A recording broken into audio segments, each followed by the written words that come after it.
And so what is the most useful advice you've ever gotten or given? Not to think about the current position I'm in as a stepping stone to something better, because a better position is not guaranteed in the future. So rather, thinking about the position I currently have, whether it's a PhD position or a postdoc position, as something that I can pour 100% of my energy into and create into a position that brings me personal and academic satisfaction and does something for the world. Consider opportunities that are outside the box, such as nonprofits, government agencies, and the private sector. Your training as a scientist and critical thinker can be used in many ways to make contributions to society and to result in a satisfying career.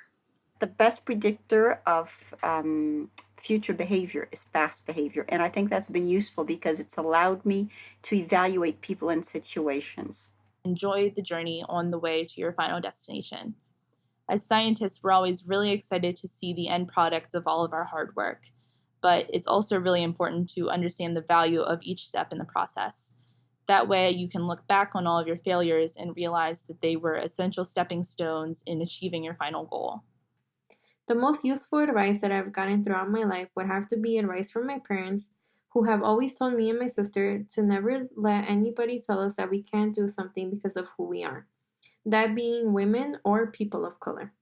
I learned a really important lesson recently, and that's that no matter who I am, my science will speak for itself. I will do great work because I am passionate and curious, and nobody's opinion of me can change that. The best advice I guess I can give is what I ended up doing myself during that time, which was to find a system that nobody knew anything about so that I could make a real contribution. And part of the problem is that English is not my first language, so I was a slow writer and I was really nervous that people were going to scoop me. And so I ended up working on a completely new system and becoming the expert really quickly. Some of the best advice I think that I've gotten has been to say yes to a lot of opportunities. I think especially earlier on in your career, it's very easy to say, I don't know what I want to do. I don't know what I'm passionate about. But I think the solution to that is just to try a lot of things and to say yes to a lot of things. And you really learn what you like and what you don't like that way. The most useful advice I've gotten since then is not to be afraid to ask questions. I think as a student, young professional, young adult, it can be really intimidating to broadcast your own ignorance in that way or lack of experience and understanding. But any scientist will tell you that asking questions is the foundation of science itself. And it won't only help avoid mistakes, but it's essential to thinking critically and making progress in your research.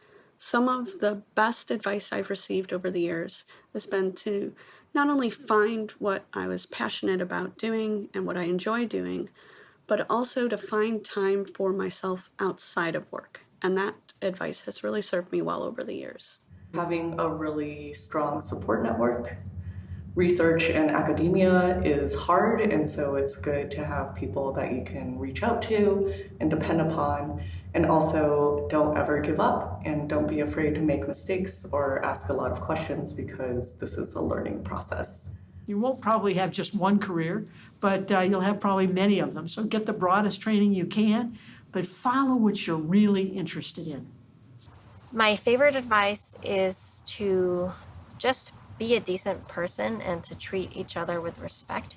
Everyone around you is probably working really hard as well, and it's really important to start out with appreciation of something they've done rather than moving forward just with the next task, for example.